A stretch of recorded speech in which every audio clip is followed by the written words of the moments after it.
বাচ্চাদের ছোট ছোট আবদারগুলো পূরণ করার ফলে যদি বাচ্চারা নতুন কিছু শেখে তাহলে সেই আবদারগুলো পূরণ করা প্রত্যেকটা মা বাবার গুরুদায়িত্ব। আসসালামু আলাইকুম গাইস, কেমন আছেন সবাই? নিশ্চয়ই সবাই ভালো আছেন। যেহেতু আমার মেয়ে 3-4 দিন ধরে বলতেছিল তাদের স্কুলের মধ্যে একটা উৎসব হবে এবং সেই উৎসবটা হচ্ছে পিঠা উৎসব, এবং সেই উৎসবের মধ্যে অ্যাটেন্ড করবে এবং উৎসবের মধ্যে তাকে নাকি ম্যানেজমেন্টের দায়িত্ব দেওয়া হয়েছে এবং তাকে বানানো হয়েছে গ্রুপ লিডার। সেই হিসাবে সে আরও বলেছে তাকে পিঠা উৎসবের মধ্যে সে পিঠা বিক্রি করবে। তো মা হিসাবে তো আমার কোনো কিছু গুরুদায়িত্ব থেকে যেহেতু মেয়ে আবদার করেছে এবং কাজটাও ভালো খারাপ না, তো তার জন্য ভাবলাম যে হালকা পাতলা কিছু নাস্তা তৈরি করে নিই। এখানে আমি যেহেতু বাচ্চারা অনেক বেশি চিকেন পছন্দ করে ভাবলাম যে চিকেনকে দুভাবে বানাই। একটা বানিয়েছি আমি চিকেন ফ্রাই, একটা হচ্ছে চিকেন রোল। তো এবং যেহেতু বাচ্চা ওখানে সেল করবে তো ভাবলাম যে যদি চিকেন ফ্রাই এবং চিকেন রোল হয় অনেক বাচ্চারা খুব পছন্দ করবে, কারণ বাচ্চারা চিকেন অনেক বেশি পছন্দ করে।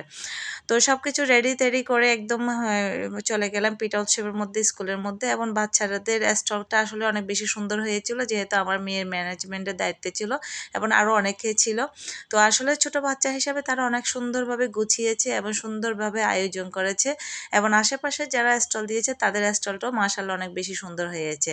তো ছোট বাচ্চারা যে এত সুন্দর আয়োজন করেছে জিনিসটা আমার কাছে খুব বেশি দৃষ্টিনন্দন লেগেছে এবং খুব বেশি সুন্দর লেগেছে এবং ক্রিয়েটিভ লেগেছে। আসলে বাচ্চাদেরকে উঠতে দিতে হয়, বাচ্চাদেরকে নতুন কিছু শেখাতে হয়। এই যে এই উদ্যোগটা স্কুল কর্তৃপক্ষ নিয়েছে এটা কিন্তু অনেক বেশি ভালো উদ্যোগ। আসলে সবকিছু কিন্তু বইয়ের পাতা থেকে শেখা হয় না।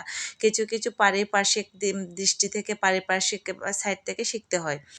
যেহেতু তারা ভেবেছিল যে তাদের এত বেশি সেল হবে না, তার জন্য তারা অল্প পরিমাণে খাবার নিয়ে গিয়েছিল, এবং দেখা গিয়েছে যে তাদের খাবারের তো টানাপোড়া পড়ে গিয়েছে এবং অনেক স্বল্প একদম শর্ট পড়ে গিয়েছে, যার কারণে তাদের রেস্টুরেন্ট নাকি সেল হয়েছে 2000 টাকা।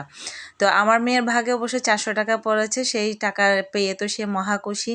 আসলে যে তারা পরিশ্রম করে যে 1 টাকা ইনকাম করেছে বা 400 টাকা ইনকাম করেছে, এটা আমার কাছে এবং বাচ্চাদের কাছে বিশাল ব্যাপার যে তারা কষ্ট করে মেধা দিয়ে শ্রম দিয়ে তারা উপার্জন করেছে, সেটা 1 টাকা হোক, 4 টাকা হোক, 400 টাকা হোক। তাদের আসলে চেহারা দেখার মতো, তারা এত বেশি প্রফুল্ল ছিল, তাদের আসলে আনন্দ, এতটা আনন্দ আমি তাদের মানে ফেসের মধ্যে কখনো দেখি নাই। এবং অনুষ্ঠান শেষ করে চলে গিয়েছি আমাদের শপের মধ্যে, আমাদের স্কাই পার্কের মধ্যে, বহদ্দারহাট স্কাই পার্কে। আমাদের শপের মধ্যে অনেক বেশি কোয়ালিটিফুল এবং এক্সপোর্ট কোয়ালিটির প্রোডাক্ট বিক্রি করা হয়, এবং আপনাদের নাগালের ভিতরে, আপনাদের বাজেটের ভিতরে কিন্তু ক্রয় করতে পারবেন।